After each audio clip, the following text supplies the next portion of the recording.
오늘의 데일리 뉴스레터에 오신 것을 환영합니다. 1. 한국 이지스함이 러시아를 구했다. 2. 이제는 한국의 독주를 막을 수 없다. 3. KF-21도, FA-50도 없었을 것이다.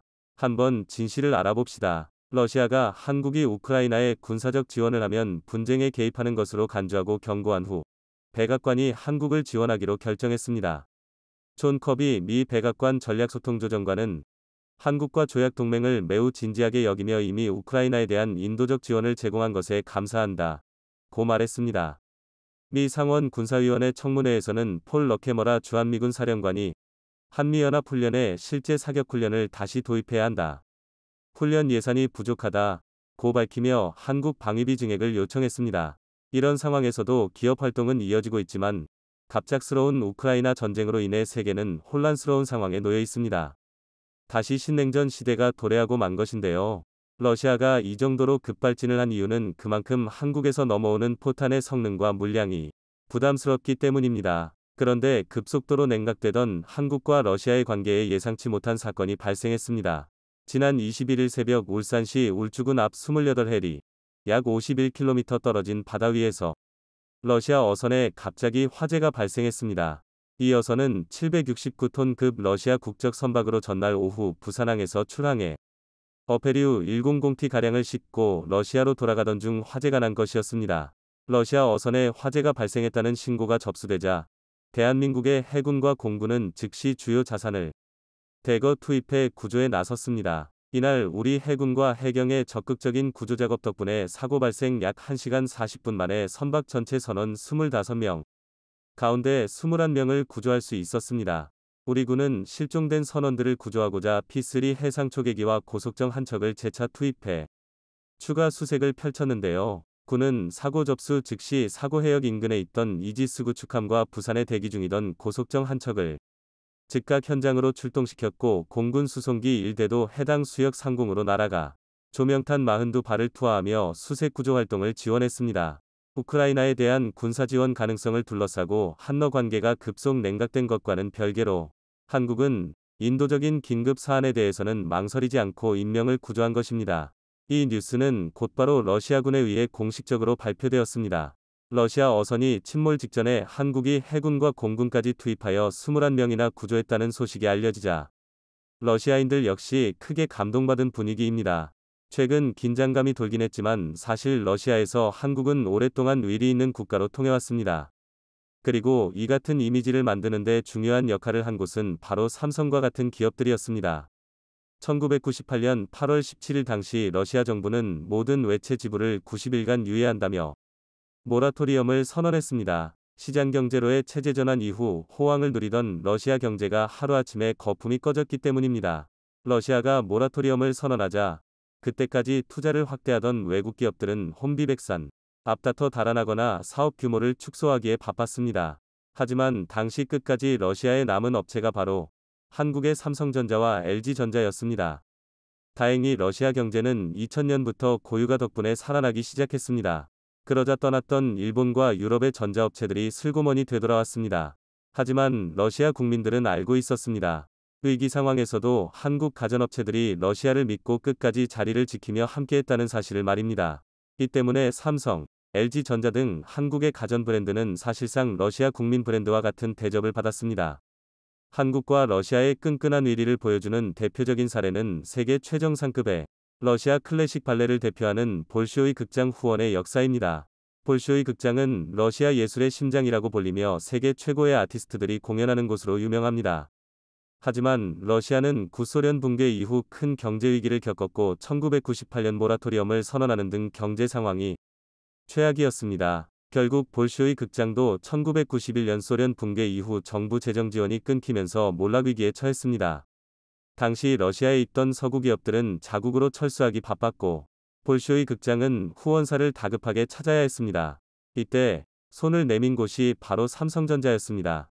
이후 삼성전자가 15년 이상 꾸준히 볼쇼이를 후원했는데 러시아의 경제가 정상 궤도에 오르자 뒤늦게 홍보 효과를 노린 세계적인 기업들이 스폰서가 되겠다고 돈을 싸들고 왔지만 볼쇼이 측은 단호하게 이렇게 말했습니다. 우리에게는 몇십 배의 후원보다 가장 어려운 시기 우리의 자존심을 지켜준 삼성과 형제애를 지켜나가는 것이 더 중요하다. 이렇게 볼쇼이 측은 우리의 스폰서는 오직 삼성이라고 공식적으로 밝혔을 정도로 신뢰가 굳건했습니다. 그리고 삼성이 볼쇼이를 후원한 지 30년이 되던 해 삼성전자는 볼쇼이 극장과의 파트너십 30주년을 기념하는 영상을 공개했습니다. 이 기념 영상에는 볼쇼이 발레단의 수장 아르테미 벨야코프의 초연 영상이 들어있었는데 삼성은 이 영상을 러시아 전역의 104개 삼성 브랜드 매장에서 LFD 비디오월로 상영했습니다. 러시아 예술의 심장이 기술의 삼성과 맺은 깊은 신뢰를 보여주는 장면이었습니다. 또한 삼성은 2003년부터는 톨스토이 문학상도 후원했습니다. 톨스토이 문학상은 톨스토이 탄생 175주년을 맞아 톨스토이의 인본주의와 문학성을 기리고 러시아 문학의 발전을 장려하기 위한 것으로 톨스토이 재단과 삼성전자가 공동으로 제정한 순수문학상입니다. 모라토리엄 이후 모두가 짐을 싸서 떠나던 그 시기에 삼성전자가 러시아에 잔류하며 현지 시장에 뿌리내릴 수 있었던 배경에는 고 이건희 회장의 결단이 있었습니다. 당시 이건희 회장은 러시아에서 철수하지 않고 오히려 더 공격적인 투자를 결정했습니다. 또한 볼쇼이 극장을 일으키고 톨스토이 문학상 후원도 유지했습니다. 이건희 회장의 결단이 삼성을 러시아의 은인으로 만든 것입니다. 삼성전자는 2011년부터 2016년까지 6년 연속으로 러시아 시장조사기관 OMI에 의해 러시아가 가장 사랑하는 브랜드 1위에 올랐는데요. 나이키, 아디다스, 소니, 애플 등 유명 기업들을 제치고 부동의 1위에 오른 것입니다. 당시 많은 기업들은 궁금하게 여겼습니다. 대체 어떤 점이 러시아에서 삼성이 이렇게 탄탄한 고객층을 만들 수 있게 한 것일까? 1990년 처음 러시아에 진출한 삼성전자가 유럽 최대의 소비시장인 러시아에서 1위를 거머쥔 배경에는 러시아 문화에 대한 이해와 사랑, 그리고 꾸준한 후원으로 신뢰를 얻은 것이 주요했습니다. 삼성은 1991년부터 볼쇼이 극장을 후원해 최장수 후원사가 되었을 뿐 아니라 2015년에는 볼쇼이 극장에서 열리는 모스크바 국제빛축제의 후원사로서 극장 외벽에 자사 제품을 주제로 한 영상을 상영해 호응을 이끌어냈고 아울러 루브르 박물관, 대형 박물관과 함께 세계 3대 박물관으로 손꼽히는 러시아 에르미타주 박물관도 1997년부터 후원해왔습니다. 특히 후원 10주년을 맞아 시작된 에르미타주 박물관 문화재 복원 사업은 기업이 후원을 할 때 어떻게 해야 하는지 그 정석을 보여줍니다. 지난 2007년 삼성과 에르미타주 박물관은 연결된 시간 연결된 기술이라는 이름으로 시작된 첫 복원 사업을 통해 캐서린 황제 2세의 탁상시계 외 시계 3점을 복원했습니다. 또 최근 복원된 캐서린 2세의 아폴로의 책상은 삼성전자의 초고해상도 TV를 통해 육안으로 볼 수 없는 작품의 곳곳을 살펴볼 수 있게 했습니다. 오래된 시계를 복원하는 일은 예상보다 상당한 자금이 소요되기 때문에 중간에 후원사가 후원을 접으면 참으로 난감해지는 일이기도 합니다. 그런데 삼성은 오랜 시간 어김없이 후원을 하면서 러시아 문화재 복원에 큰 힘을 보탰는가 하면 러시아 문화재들을 삼성의 초고해상도 TV에 연결해 자사 제품을 홍보하는 일석이조의 효과를 거뒀습니다. 이처럼 러시아의 역사, 문화, 지리적 환경을 고려한 사회공헌 활동을 꾸준히 해온 기업이기 때문에 러시아가 가장 사랑하는 브랜드 1위에 삼성이 오를 수 있었습니다. 우크라이나 전쟁 이후 신냉전 시대의 도래로 미국과 러시아 사이에서 한국 기업들은 어려운 국면을 맞고 있습니다. 하지만 오랜 세월 쌓아온 신뢰를 바탕으로 한국 기업들은 이번 어려움도 헤쳐나갈 것이라 전망됩니다.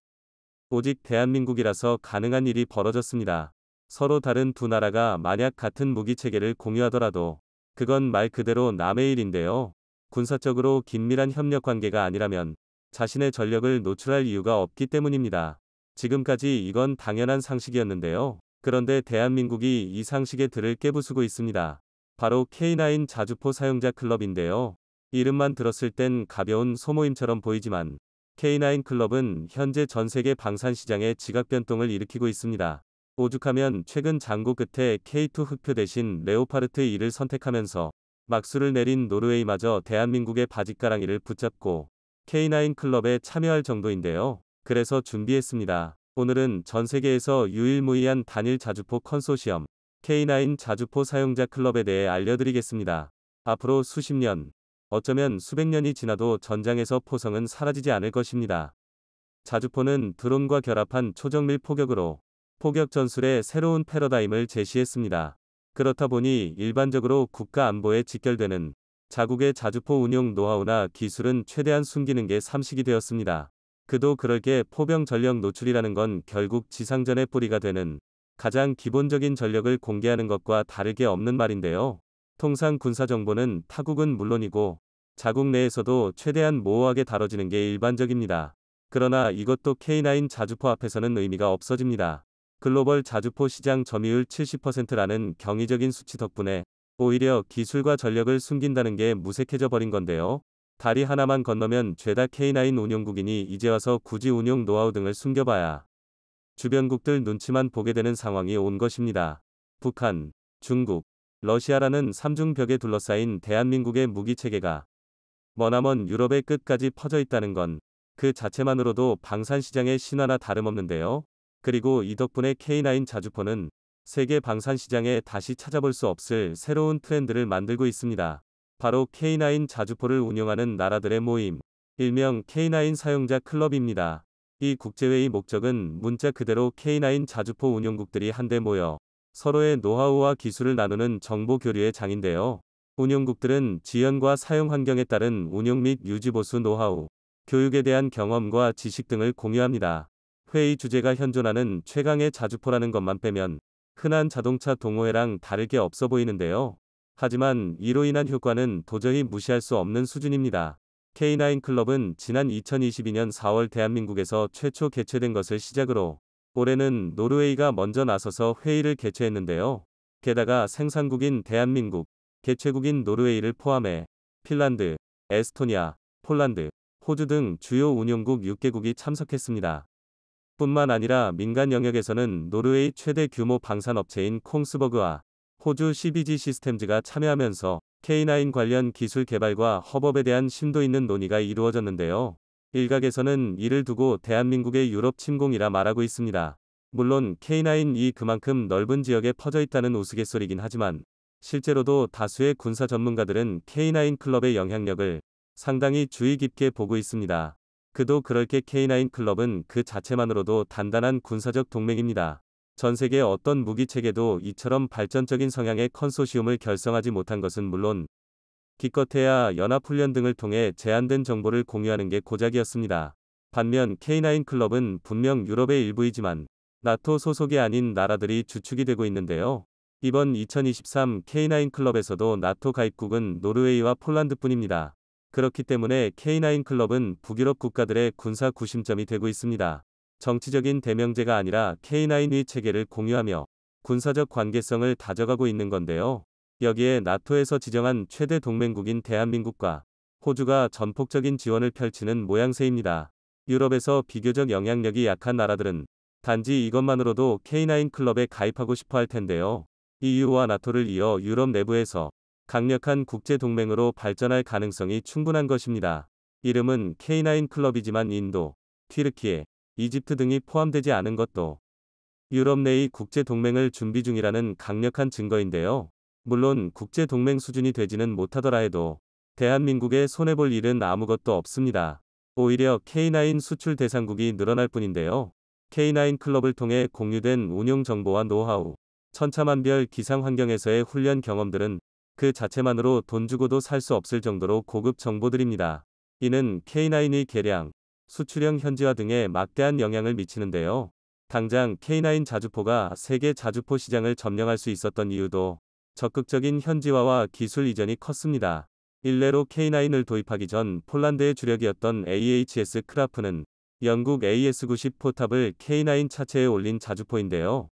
재미있는 건 AHS 크라프라는 이름입니다. 여기서 AHS는 폴란드어로 자주곡사포를 의미하고 크라프는 단단한 등껍질에게를 의미하는데요.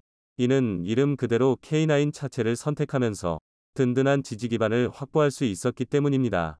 폴란드는 1997년부터 국산 자주곡사포 개발을 시작했지만 기술적인 한계에 부딪혀 돌파구를 찾지 못하고 양산 단계에서 좌절한 상태였습니다. 가장 큰 문제는 반동 제어였는데요. 당시 폴란드는 넓은 평야지대의 교전을 염두에 두고 AS90 위포탑을 155mm 52 구경장으로 개수하여 자국산 UPGNG 무한궤도 플랫폼에 탑재하고자 했습니다. 하지만 지난 꺼리튜브 영상에서 설명해드렸다시피 155mm 52 구경장 주포의 반동 제어는 말처럼 뚝딱 성공할 수 있는 기술이 아니었습니다. UPG-NG를 사용한 AHS 크라프 초기 프로토타입도 반동을 전혀 제어하지 못하고 치명적인 문제가 발생했는데요. 심할 때는 자세 제어는 고사하고 차체에 균열이 발생할 정도였습니다. 이 와중에 구원투수로 등장한 게 바로 대한민국이었는데요. 대한민국은 폴란드의 K9 차체를 제안했고 폴란드는 UPG-NG 플랫폼 개발을 포기하면서 이를 채택했습니다. 그리고 결과는 당연히 성공적이었는데요. 폴란드 군부 내에서는 차체를 바꾸기 전후 차이가 완전히 다른 자주포라고 불러도 손색 없을 만큼 극명하게 달라졌다고 감탄했습니다. 기동성 측면에서도 UPG-NG 테스트 당시 AHS 크라프는 최대 출력 850마력의 도로 기준 최고 속도가 60km에 불과했고 항속거리도 360km가 고작이었습니다. 하지만 K9 차체로 변경하면서 기존 52톤이었던 무게가 48톤으로 경량화되었고 그러면서도 최대 출력은 1025마력, 최고 속도는 67km를 기록했는데요. 이뿐만 아니라 항속거리도 400km로 증가했으며 심지어 도섭 가능 심도가 1m에서 1.5m로 증가하면서 실질적인 작전 수행 능력이 획기적으로 상승했습니다. 그리고 이때부터 쌓인 한국 무기체계에 대한 신뢰도는 2022년 한폴 방산 계약으로 이어지게 되었는데요. 대한민국 입장에서도 역대급 방산 수출 계약에 물꼬를 튼 것은 물론 차체 플랫폼으로서 K9의 확장성을 확인한 셈이니 상당한 이득이었습니다. 이제 마음만 먹으면 K9 차체를 이용한 장갑차, 군안전차, 전투공병차 등의 수출 가능성이 생긴 것입니다. K9의 확장성은 여기서 끝이 아닙니다. 다른 수출 버전에서도 K9은 완벽한 현지화 운용 능력을 입증했는데요. 바로 2017년 핀란드가 도입한 K9FIN입니다. 핀란드도 K9FIN에 아주 재미있는 이름을 붙였는데요. K9FIN의 핀란드 공식 명칭은 K9FIN 모우카리입니다. 이는 슬래지해머라는 뜻인데요. 속된 말로 오한마가 바로 MOUKARI입니다. 대대로 냉병기 시절 적의 머리통을 깨부수는 1등 공신이 MOUKARI였던 것처럼 K9의 화력이 그만큼 강력하다는 의미를 담고 있는데요. 특히 K9FIN은 영하 30도에서 최고 50도까지 떨어지는 북유럽 핀란드의 극한 기후에서도 원활히 운용할 수 있도록 개량되었습니다. 이를 위해 K9FIN은 2017년 기준으로 상당히 드문 기술이었던 보조동력장치 APU를 추가 탑재했는데요. 그리고 이 덕분에 K9FIN은 핀란드의 혹한 기후를 뚫고 완벽한 성능을 입증했습니다. 오죽하면 2022년 11월 핀란드가 38대 추가 구매를 결정할 정도인데요. 이뿐만 아니라 K9FIN은 엔진 예열기와 각 부품에 단열재를 추가하는 등 현지 환경에 맞는 맞춤형 방안 대책이 추가되었는데요. 이런 기후 대비 기술은 결국 K9이 또 다른 수출 성공을 불러왔습니다. 특히 파키스탄, 중국과의 국경 분쟁에서 대한민국의 K9 덕을 톡톡히 본 인도가 최고의 수혜자라고 할 만한데요. K9의 인도 버전인 K9 바지랏입니다. VAJRA는 힌두어로 천둥을 뜻하는데요. 여기까지는 K9의 이명이자 수출 명칭인 천둥, 썬더가 그대로 이어진 것처럼 보이실 겁니다. 하지만 바즈라는 인도 신화에서 신들의 왕 인드라를 상징하는 무구입니다. 인드라는 천둥과 번개를 다루는 뇌신이자 전쟁의 신이기도 한데요. 인도가 이런 대단한 이름을 K9에 붙인 이유가 있습니다. 실제로 인도에서 시험성 평가를 치른 경쟁 모델 중 인도가 제시한 모든 성능 실험을 통과한 자주포는 오로지 대한민국의 K9 자주포뿐이었는데요. K9 바지랏는 인도의 사막과 고산지대를 오가는 극과 극의 환경에서도 모두 최고의 성능을 보여줬습니다. K9 핀과 마찬가지로 APU를 탑재하면서 고산지대용 방안 패키지를 추가하고 사막 운용을 위한 방진 체계와 공기여과 시스템을 강화했기 때문인데요. 인도로서는 그야말로 전장을 가리지 않는 전쟁신의 무구가 자신들을 지키기 위해 강림한 모습이었을 것입니다. 이런 무한한 확장성에 더해 현지 추가 개량까지 염두에 둔 기술 이전, 심지어 성능을 생각했을 때 말도 안 되는 가격은 K9 이전 세계 방산 시장을 점령한 근거였는데요. 여기에 더해 운용 국가 간의 정보 교류까지 가능한 국가연합이 존재한다는 건 K9 자주포의 점유율을 한층 더 끌어올릴 수밖에 없습니다. 이미 든든한 데이터베이스와 K9 사용국이라는 동맹까지 생기는 마당에 일단 도입만 하면 기존에 쌓인 노하우를 전수받을 수 있다는 말이나 마찬가지인데요. 더군다나 대한민국은 현지 라이선스 생산 또한 굉장히 관대합니다. 이 또한 K9을 보다 원활하게 운용할 수 있는 강력한 장점인데요. 알기 쉽게 비유하면 대한민국에 본사를 두고 전 세계 곳곳에 대리 지점이 있는 형태라 지리적 페널티를 고려하지 않아도 됩니다. A. S는 물론이고 포탄, 장비 공유 등에서 굉장히 자유로워지는 건데요. 아닌 게 아니라 최근 루마니아까지 다방면에서 MOU를 맺으면서 K9 자주포 도입 초읽기에 들어서고 있습니다. 대한민국의 K9 사용자 클럽이 전 유럽을 아우르는 국제동맹으로 확대되길 기대해 보겠습니다. 대한민국 방산시장에 심상치 않은 분위기가 감돌고 있습니다. 2022년 역대급 수출액을 기록하면서 방산업체 간의 관계에도 지각 변동이 일어나고 있는 건데요. 특히 이 중심에 서 있는 건 한화에어로스페이스입니다. 한화에어로스페이스는 전신이었던 삼성정밀공업에서부터 줄곧 몸집을 키워왔는데요. 심지어 지난해에는 하나방산과 하나디펜스까지 인수하면서 국내 최대 규모의 방산업체로 거듭났습니다. 그리고 이런 가운데 한화에어로스페이스 KAI 인수설까지 불거지며 전세계 방산시장 관계자들의 이목이 쏠리고 있는데요. 하지만 이를 지켜보는 시선이 무작정 곱기만 한 건 아닙니다. 오늘은 한화에어로스페이스의 KAI 인수, 그 면과 암에 대해 모두 알려드리겠습니다. 한화에어로스페이스는 공공연하게 세계 10대 방산기업을 목표로 하고 있다고 공언하고 있습니다. 지난 2022년까지만 해도 한화는 세계 100대 방산 기업에서 30위를 기록했는데요. 이런 가운데 KAI 부사장 출신을 임원으로 영입하면서 다수의 전문가는 한화에어로스페이스가 본격적인 행동에 나섰다고 주장하고 있습니다. 그도 그럴 게 이는 한화에어로스페이스가 몸집을 불리는 전형적인 행동인데요. 단적인 예로 한화는 한화에어로스페이스를 앞세워 대우조선해양 특수선 사업부의 핵심 인사를 스카우트하고 대우조선해양 인수를 추진했기 때문입니다. 대우조선해양 인수를 전례로 삼을 경우 앞으로 일군의 KAI 출신 항공 전문가들이 곧 한화에어로스페이스의 새 터를 잡을 것이라는 전망이 나오고 있는데요. 특히 항공사업은 개발에 막대한 시설, 자본, 기술 등이 필요한 만큼 민간 기업으로서 상당한 자본 투자가 가능한 한화에어로스페이스의 KAI 인수는 긍정적인 효과가 많습니다. 한화에어로스페이스는 엔진과 레이더, 그리고 항전 등 항공 장비에 강점이 있는 반면 항공기 자체를 개발하는 체계 능력은 없습니다. 그런데 KAI의 경우 항공 장비 개발 능력은 없으나 독보적으로 항공기 자체 생산이 가능한 체계 개발 업체로서 T-50, FA-50, KF-21을 비롯한 전투기, 수리온 등의 헬기 및 UAV 등 폭넓은 체계 개발 자산을 보유하고 있습니다. 이러한 두 업체의 통합은 자동차 부품과 완성자 업체처럼 수직 계열화가 가능하여 경쟁력 확보와 시장 점유율 확대를 기대할 수 있습니다. 이로 인해 두 업체의 결합을 긍정적으로 보는 전문가들은 대한민국 방산 시장에서 1, 2위를 다투는 기업 간의 시너지 효과를 기대하고 있는 건데요. 심지어 글로벌 수준의 새로운 대형 항공 방산업체가 탄생할 수도 있습니다. 실제로 항공기 수출 측면에서 한화에어로스페이스의 KAI 인수는 긍정적인 측면이 많습니다. 특히 KF-21위 수출의 활로가 더욱 뚜렷해질 텐데요. 이제 KF-21위 성능은 의심할 수 없지만 신생 브랜드로서 대한민국이 세계 방산 시장에서 자리를 잡기란 결코 쉬운 일이 아닙니다. KF-21위 경쟁자들을 제치고 해외 고객을 확보하기 위해서는 조속한 개발 완료와 폭넓은 마케팅이 필요한데요. 그러나 한화에어로스페이스의 장비 부품 개발 단계와 KAI의 체계 개발 단계가 별도로 움직이는 현재 상태에서는 이 과정이 더욱 어렵습니다. 하지만 한화가 KAI를 인수하면 상황 반전이 가능합니다. 한화의 자본과 영업 능력을 활용하면 수출 대상국 요구사항에 맞게 KF-21을 업체 차원에서 개조할 수 있고 KF-21 개발에 투자하려는 국가를 보다 용이하게 확보할 수 있습니다.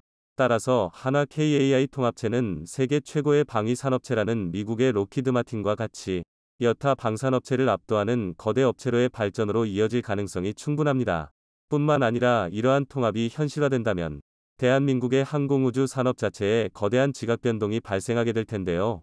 그간 대한민국이 전 세계 방산시장에서 점점 두각을 드러내면서 국내 방산업체도 많은 성장을 이루었지만 아직 내로라 하는 글로벌 수준에는 도달하지 못했습니다. 하지만 한화 KAI 통합체는 글로벌 수준에 도달할 잠재력이 충분하며 이 통합체를 기반으로 한국의 여러 방산기업이 국제무대의 더 넓은 시장과 분야에서 경쟁력을 발휘할 수 있습니다. 게다가 한화에어로스페이스의 경우 이름 그대로 우주 사업에서도 두드러진 역할을 하며 민간 우주기업으로서의 경쟁력은 더욱 공고해질 것입니다. 실제로 한화에어로스페이스는 한국형 발사체인 누리호, KSLV-2, 위 액체 로켓 엔진 개발을 맡고 있을 뿐더러 자회사인 하나시스템은 의성 탑재체인 영상 레이더, SAR, 전자광학 적외선, 20IR 등 구성품 제작 기술과 의성 안테나, 통신 단말기 등 지상체 부문 일부 사업도 하고 있는데요. 앞으로 발전할 가능성이 무궁무진합니다. 안 그래도 한화가 KAI의 핵심 인사를 영입하며 항공우주 분야의 역량 강화에 힘쓰고 있는데 현재 진행되고 있는 사업을 보면 항공우주 분야에서는 적수가 없는 압도적 1인자로 올라설 것입니다. 특히 누리호 발사체 사업 참여를 통하여 한국항공우주연구원이 보유한 체계 종합기술과 발사 운용 노하우를 전수받을 예정인데요. 추후에는 민간 인공위성, 우주선, 각종 물자를 우주로 보내는 무주 수송 사업의 사업화도 진행할 것으로 보입니다. 이쯤 되면 한국의 로키드 마틴뿐만이 아니라 한국의 스페이스X로도 거듭날 수 있을 것 같은데요. 하지만 세상 모든 일이 그렇듯 한화에어로스페이스의 KAI 인수도 무작정 밝고 좋은 일만 있는 건 아닙니다.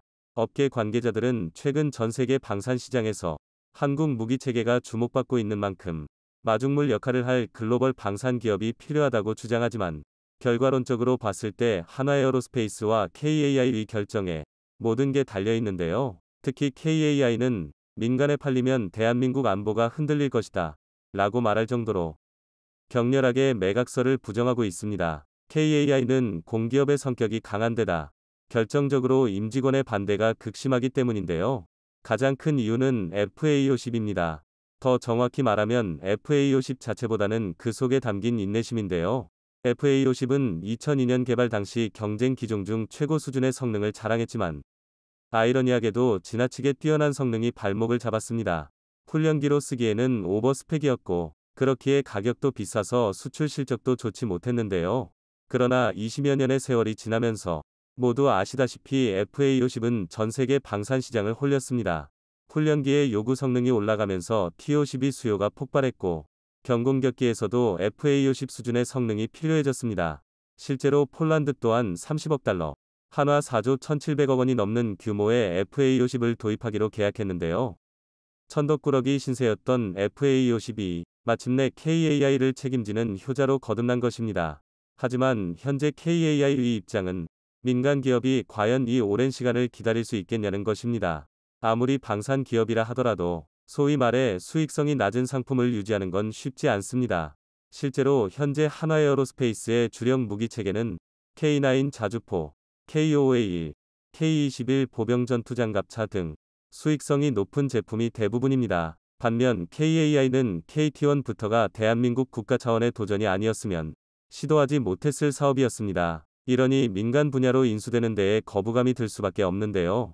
더군다나 한화도 아직까지는 대우조선해양 소화에 중점을 두겠다는 입장입니다. 두 곳 모두 상당히 조심스러운 상황인데요.